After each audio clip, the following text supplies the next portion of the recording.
Chapter ৩৬৩ high level authority. হয়তো আমি এটাকে একটা সেতু হিসেবে ব্যবহার করতে পারব। ক্লাইন মোরেত্তির মাথায় এই চিন্তাটা আসতেই সে তার ডান হাত দিয়ে সূর্যপাখি আকৃতির সেই গাঢ় সোনালী ব্রোচটা শক্ত করে ধরল। একই সময়ে সে তার আধ্যাত্মিক শক্তিকে একটা ঘূর্ণিপাকের মতো ব্যবহার করল। সেই রহস্যময় জগতের অসীম ক্ষমতাকে এসে নিজের দিকে টেনে আনল। সেই জোয়ারের মতো আশা শক্তি সে সজোরে পাঠিয়ে দিল সূর্যপাখি আকৃতির ব্রোচটার দিকে। ধূসর কুয়াশার উপরের জগৎটা তখন থরথর করে কাঁপতে শুরু করল। বিশুদ্ধ আলোর ছোট ছোট অসংখ্য বিন্দু একে অপরের সাথে মিশে ক্লাইনের দিকে ধেয়ে এল। সেই আলোকবিন্দুগুলো ক্লাইনের আধ্যাত্মিক শক্তির সাথে এক হয়ে মিশে গেল। সূর্যপাখি আকৃতির সেই ব্রোচটা থেকে এক তীব্র উজ্জ্বল আলো বিচ্ছুরিত হতে শুরু করল। সেই আলো মুহূর্তের মধ্যেই আরও গাঢ় আর উজ্জ্বল হয়ে উঠল। পরের মুহূর্তেই সেখানে টলটলে সোনালি তরল জমা হতে দেখা গেল। সেই তরলগুলো দ্রুত একে অপরের সাথে মিশে ক্লাইনের সমান লম্বা একটা মানুষের অবয়ব তৈরি করল। এটা ছিল এক পবিত্র আর সোনালী মূর্তি। ক্লাইন মনে মনে খুশি হয়ে ভাবল, কাজ হয়েছে। উচ্চ পর্যায়ের শক্তি দিয়ে তৈরি করা এই সানহোলি ওয়াটার এখন অনেকটা ঈশ্বরের আশীর্বাদের মতো শক্তিশালী হয়ে উঠেছে। ক্লাইন আবার সেই রহস্যময় লাল তারার দিকে তাকাল, যেটা ডেরিক বার্গ বা লিটল সানের প্রতীক। সে দেখল সেই সোনালী মূর্তিটা এখন ডেরিকের সাথে এক হওয়ার অপেক্ষায় আছে। আসলে এই সোনালী মূর্তিটা ব্রোচের কারণে তৈরি হয়নি, বরং এটা ছিল ক্লাইনের মনের অবচেতনের একটা প্রতিচ্ছবি। ক্লাইন এবার সেই সোনালী মূর্তিটাকে সামনের দিকে এগিয়ে যাওয়ার অনুমতি দিল। সেই মায়াবী লাল তারার ভেতর দিয়ে মূর্তিটা ডেরিকের শরীরের ভেতর প্রবেশ করল। এই রিচুয়ালের মাধ্যমে ডেরিকের শরীরে লুকিয়ে থাকা সেই অশুভ আত্মা বা এভিল স্পিরিটকে তাড়িয়ে দেওয়া সম্ভব হবে। একই সাথে ডেরিক কিছু বিশেষ জ্ঞান আর এক অলৌকিক আত্মিক অভিজ্ঞতা লাভ করবে। কিন্তু ঠিক সেই মুহূর্তে ক্লাইনের মনে একটা দ্বিধা কাজ করছিল। রহস্যময় জগতের এই শক্তি ক্লাইনের নিজের আধ্যাত্মিক শক্তির চেয়ে অনেক বেশি শক্তিশালী ছিল। তাই সে এই শক্তিকে পুরোপুরি নিয়ন্ত্রণ করতে পারছিল না। সোনালী মূর্তিটার শক্তি কিছুটা অগোছালো আর অসংলগ্ন হয়ে পড়েছিল। এই অবস্থায় এটাকে ব্যবহার করলে ক্লাইন যা আশা করেছিল তার বড়জোর 10 ভাগ ফল পাওয়া যেত। আর আমন হল সেই চতুর্থ যুগের তুদর সাম্রাজ্যের ব্লাসফেমার পরিবারের সদস্য, যাকে প্রাচীন সান গডের বংশধর বলে ভাবা হয়। সে নিজের আসল শরীর ছাড়াও একজন দুর্ধর্ষ হাই সিকোয়েন্স ডেমন হান্টারের চোখ ফাঁকি দিতে পেরেছিল। এমনকি সিটি অফ সিলভার বা রূপালী শহরের শক্তিশালী জাদুকরী আইটেমগুলোও তাকে ধরতে পারেনি। তাই মাত্র 10 ভাগ শক্তি দিয়ে আমনকে হারানো যাবে কিনা তা নিয়ে ক্লাইন খুব একটা আশাবাদী হতে পারছিল না। ক্লাইন প্রথমে ভেবেছিল একবার চেষ্টা করে দেখবে, কাজ না হলে ডেরিকের সাথে যোগাযোগ বন্ধ করে দেবে। কিন্তু এতদূর এগিয়ে এসে সে এখন হাল ছাড়তে রাজি নয়। সে চাইল এক চুটকিতেই কাজটা হাসিল করতে। সে মিস্টার ফুল সেজে সবার সামনে হাজির হয়, তাই তার নিজেরও কিছুটা আত্মমর্যাদা বা গর্ব আছে। সে নিজের সম্মান নষ্ট হতে দিতে চায় না। ক্লাইন নিজের মনেই একটু হাসল। সে শেষ মুহূর্তে সেই সোনালী মূর্তিটার শক্তি বাড়ানোর একটা পথ খুঁজতে শুরু করল। অবশ্য তার হাতে সময় ছিল মাত্র কয়েক সেকেন্ড, নয়তো রিচুয়ালটা শেষ হয়ে যেত। ক্লাইন সেই ব্রোঞ্জের টেবিলের ওপর রাখা জিনিসগুলোর দিকে আবার চোখ বুলাল। সে মনে মনে কেবল হাই লেভেল বা উচ্চ পর্যায়ের কিছুর কথা ভাবছিল। একজন সিয়ার বা জ্যোতিষী হিসেবে তার আধ্যাত্মিক ইন্টুইশন তাকে একটা জিনিসের দিকে ইঙ্গিত করল।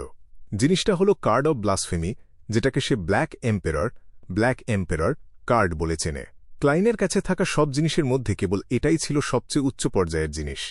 আজিকের দেওয়া সেই তামার বাঁশিটার কথা ক্লাইনের মনে পড়ল, কিন্তু সেটা অশুভ দেবতার শক্তির সামনে একদম অকেজো হয়ে গিয়েছিল। ব্ল্যাক এম্পেরর কার্ডের আসল শক্তি ছিল এর ভেতরে থাকা জ্ঞানের মধ্যে। যখন এর মালিক একজন হাই সিকোয়েন্স বিয়ান্ডার হয়ে ওঠে, তখন এটি প্রয়োজনীয় উপাদানের সাথে অদ্ভুত প্রতিক্রিয়া দেখাতে পারে। তাছাড়া এর ওপর কোনো ভবিষ্যৎবাণী বা জাদুকরী নজরদারিও কাজ করে না। তার মানে এর লেভেল বা পর্যায় মোটেও নিচু নয়। ক্লাইন ভাবল, আমার তো লড়াই করার দরকার নেই। আমি শুধু এই রহস্যময় জগতের বিশৃঙ্খল শক্তিকে নিয়ন্ত্রণ করার জন্য এই কার্ডের উচ্চ পর্যায়ের ক্ষমতাকে ব্যবহার করব। সোনালী মূর্তির সেই অগোছালো শক্তিকে একটু গুছিয়ে নিতে পারলেই হবে। ক্লাইন দ্রুত একটা পরিকল্পনা করে ফেলল। সে তার হাত বাড়িয়ে উল্টো হয়ে পড়ে থাকা ব্ল্যাক এম্পেরর কার্ডটা তুলে নিল। ঠিক সেই মুহূর্তেই তার চোখের কোণ দিয়ে এক ভয়ঙ্কর দৃশ্য ধরা পড়ল।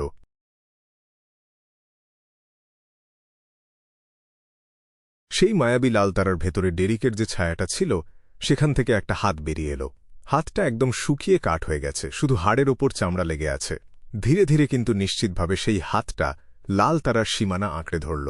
মনে হচ্ছিল হাতটা বাস্তব জগৎ চিরে দিয়ে মানসিক জগতে প্রবেশ করতে চাইছে। আমন সেই সংযোগ ব্যবহার করে রহস্যময় লাল তারার পর্দা ছিঁড়ে ধূসর কুয়াশার জগতে আসার চেষ্টা করছে। হঠাৎ করেই সেই শান্ত ধূসর কুয়াশার জগৎ তোলপাড় হয়ে উঠল। এতক্ষণ কুয়াশাগুলো শান্ত নদীর মতো বইছিল, কিন্তু এখন সেগুলো যেন বিশাল ঢেউ হয়ে আছড়ে পড়তে লাগল। তীব্র ঝোড়ো হাওয়া বইতে শুরু করল চারপাশে। ক্লাইনের চোখের মণি সংকুচিত হয়ে এল। সে আর এক মুহূর্তও দেরি না করে ব্ল্যাক এম্পেরর কার্ডটা হাতে তুলে নিল।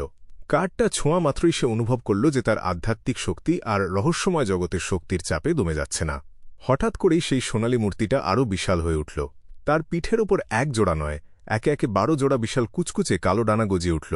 এই 12 ডানাওয়ালা সোনালী মূর্তিরও প্রতিটি ডানায় বিচিত্র আর রহস্যময় সব চিহ্নে খোদাই করা ছিল। সোনালী শরীরের সাথে সেই কালো ডানার বৈপরীত্য এক অদ্ভুত গম্ভীর আবহ তৈরি করল। ক্লাইনের ইশারায় সেই বিশাল মূর্তি তার ডানাগুলো মেলে ধরল, যা পুরো প্রাসাদের গম্বুজটাকে ঢেকে ফেলল। কোনো শব্দ ছাড়াই সেই পবিত্র অথচ অদ্ভুত মূর্তিটি ক্ষণিকের মধ্যে ডেরিকের ছায়ার ওপর গিয়ে পড়ল। আলো আর ছায়ার এক বিশাল সংঘর্ষ শুরু হল সেখানে। চারদিকে তীব্র বাতাস বইতে লাগল। আমনের সেই রক্তহীন শুকিয়ে যাওয়া হাড়ের হাতটা কুঁকড়ে গেল। সে হার মানতে চাইছিল না, কিন্তু সেই তীব্র শক্তির সামনে সে পিছু হটতে বাধ্য হল। মনে হচ্ছিল একটা মানুষ পাহাড়ের খাঁজ থেকে পড়ে যাওয়ার সময় যেমন শেষ চেষ্টা করে পাথর আঁকড়ে ধরে, হাতটা তেমনই মরণ কামড় দিয়েছিল। হঠাৎ এক তীব্র আওয়াজ আর আলো আঁধারির খেলায় সব ফেটে পড়ল। আমনের সেই হাতটা শেষ পর্যন্ত আর টিকে থাকতে পারল না। সেটা খসে পড়ে গেল এবং আস্তে আস্তে মিলিয়ে যেতে শুরু করল। কয়েক সেকেন্ড পরেই ধূসর কুয়াশার জগৎ আবার আগের মতো শান্ত হয়ে গেল। মনে হল যেন গত কয়েক হাজার বছর ধরে এখানে কেউ পা রাখেনি। ক্লাইন ভালো করে তাকিয়ে দেখল, ডেরিকের ছায়ার সাথে লেগে থাকা সেই অশুভ সত্তাটি আর নেই। ক্লাইন দীর্ঘশ্বাস ফেলে স্বস্তি অনুভব করল। সে তখন রিচুয়ালের সেই অদ্ভুত অনুভূতির চিত্রগুলো ডেরিকের মনের ভেতর পাঠিয়ে দিল।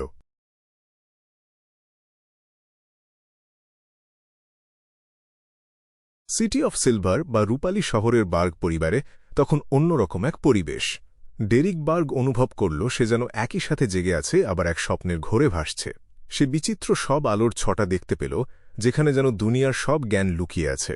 সে দেখল কুয়াশার ওপারে এক বিশাল সোনালী মূর্তি সবকিছুর দিকে তাকিয়ে আছে।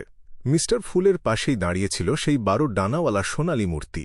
ডেরিকের মনে হল তার শরীর আর মন এক পবিত্র উষ্ণতায় ভরে যাচ্ছে। সে প্রথমবারের মতো বুঝতে পারল সূর্যের আলো আসলে কেমন হয়। তার মাথায় হোলি ওয়াটার তৈরি করার আর অশুভ আত্মাকে তাড়ানোর সব জ্ঞান গেঁথে গেল। সে আরও কিছু অদ্ভুত ছবি দেখল, যা সে বুঝতে পারল না, যেমন এক বিশাল পিরামিড আকৃতির সমাধিক্ষেত্র। সেই সুখকর অভিজ্ঞতার মধ্যে তার মনে হল সে যেন আবার তার শৈশবে ফিরে গেছে। তার মনে হল সে এক কল্পনার রাজ্যে আছে, যেখানে সত্যিকারের সূর্য হাসছে। যখন তার চোখের সামনে ঘরের পুরনো আসবাবগুলো ভেসে উঠল, তখন সে বাস্তবে ফিরে এল। সে মনে মনে ভাবল, এটাই কি বইয়ে পড়া সেই রিচুয়াল? গত 2000 বছরে সিটি অফ সিলভারের কেউ এই কাজে সফল হতে পারেনি। কেউ কোনো মহান দেবতার সংস্পর্শে আসতে পারেনি। ডেরিকের মনের নিঃসঙ্গতা আর বিষণ্নতা তখন নিমিষেই কেটে গেল। তার মুখে এক চিলতে হাসি ফুটে উঠল। মিস্টার ফুল কি তবে পরীক্ষা করে দেখছিলেন যে আমাদের রূপালী শহরে এই রিচুয়াল সম্ভব কিনা? আর এই অভাবনীয় জ্ঞান কি সেই কাজের পুরস্কার? ডেরিক বিনম্র শ্রদ্ধায় মাথা নত করল। সে ফিসফিস করে বলল, মিস্টার ফুল, আপনাকে অনেক ধন্যবাদ। ঠিক সেই সময় তার চোখের সামনে আবার সেই ধূসর কুয়াশা ভেসে উঠল।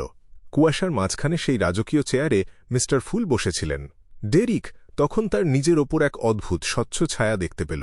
সে দেখল এক ছায়ামূর্তি তার শরীরকে অজগরের মতো পেঁচিয়ে ধরে আছে। সেই মূর্তিটা এক অদ্ভুত কালো জোব্বা আর চোখাটুপি পরেছিল, আর তার এক চোখে ছিল একটা মনোকল। ডেরিক চমকে উঠে ভাবল, তার মানে আমন মরেনি। সে জাদুকরী আইটেম আর বড় বড় যোদ্ধাদের চোখ ফাঁকি দিয়ে আমার আত্মার ওপর পরজীবীর মতো বাস করছিল। ডেরিকের চোখ বড় বড় হয়ে গেল, কিন্তু সে দেখল এখন আর সেই ছায়াটা তাকে পেঁচিয়ে ধরে নেই। মিস্টার ফুল কি তবে তাকে দেখে ফেলেছেন এবং শেষ করে দিয়েছেন? ভয়ে ডেরিকের কপালে ঘাম জমে উঠল, কিন্তু তার মনে এক গভীর ভক্তি আর শ্রদ্ধা তৈরি হল। সে তার ধর্মগ্রন্থের ভাষায় বলে উঠল, মহান মিস্টার ফুল, আপনার জয় হোক।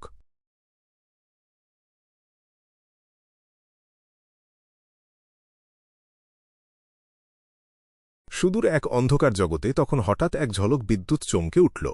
চারপাশটা ক্ষণিকের জন্য আলোকিত হয়ে গেল। চারদিকে খাদ আর গর্তে ভরা এক ধূসর প্রান্তর দেখা গেল। সেখানে এক নীলাভ কালো এক চোখো দৈত্য লক্ষ্যহীনভাবে ঘুরে বেড়াচ্ছিল। দৈত্যটার চোখ ছিল একদম প্রাণহীন, আর তার মুখ থেকে পচাপুঁচ ঝরছিল। তার শরীর থেকে হলদেটে গ্যাস বেরিয়ে এসে আকাশে মেঘের মতো জমা হচ্ছিল। সেই প্রান্তরের এক গভীর খাদের কিনারায় একটা মানুষ দাঁড়িয়ে নিচের দিকে তাকিয়েছিল। বিদ্যুতের আলোয় সেই খাদের নিচে একটা বিশাল ধূসর সাদা রঙের দালান আবছাভাবে দেখা যাচ্ছিল। মানুষটা ঠিক তেমনই কালো জোব্বা আর চোখা টুপি পরেছিল, যেমনটা ডেরিক তার স্বপ্নে দেখেছিল। তার কোঁকড়ানো কালো চুল, কালো চোখ আর চওড়া কপাল ছিল। সে হাত বাড়িয়ে তার চোখের ওপর লাগানো সেই কাঁচের মনোকলটা একটু ঠিক করে নিল। তারপর সে বাম দিকে তাকিয়ে দূরের অন্ধকারের দিকে তাকাল। সে প্রাচীন ফেসাক ভাষায় খুব নিচু স্বরে কথা বলে উঠল। সে বলল, যেমনটা আশা করেছিলাম। একটু থেমে মানুষটা মুচকি হাসল। সে কেবল একটা নাম উচ্চারণ করল, দ্য ফুল। কথাটা শেষ করার আগেই সে সামনের সেই গভীর খাদের মধ্যে ঝাঁপ দিল। পরের মুহূর্তেই বিদ্যুতের আলো নিভে গেল, আর চারদিক আবার নিশ্ছিদ্র অন্ধকারে ডুবে গেল।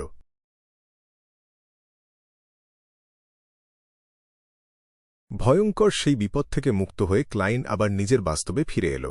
তার মনে হল তার সিকোয়েন্স বা জাদুকরী স্তর আরও দ্রুত বাড়ানো দরকার। সে ভাবল, আমনের যে অংশটাকে আমি ধ্বংস করেছি সেটা তার আসল শরীর নয়। সে যদি সত্যি কুয়াশার ওপরে থাকা এই জগৎটার প্রতি আগ্রহী হয়, তবে সে আবার রূপালী শহরে ফিরে যাবে। তখন সিটি অফ সিলভারের জাদুকরী আইটেম বা যোদ্ধারা তাকে আটকাতে পারবে কি না কে জানে। আমনের একটা ক্লোন বা ছায়াই যদি এত ভয়ঙ্কর হয়, তবে তার আসল শরীর না জানি কত শক্তিশালী।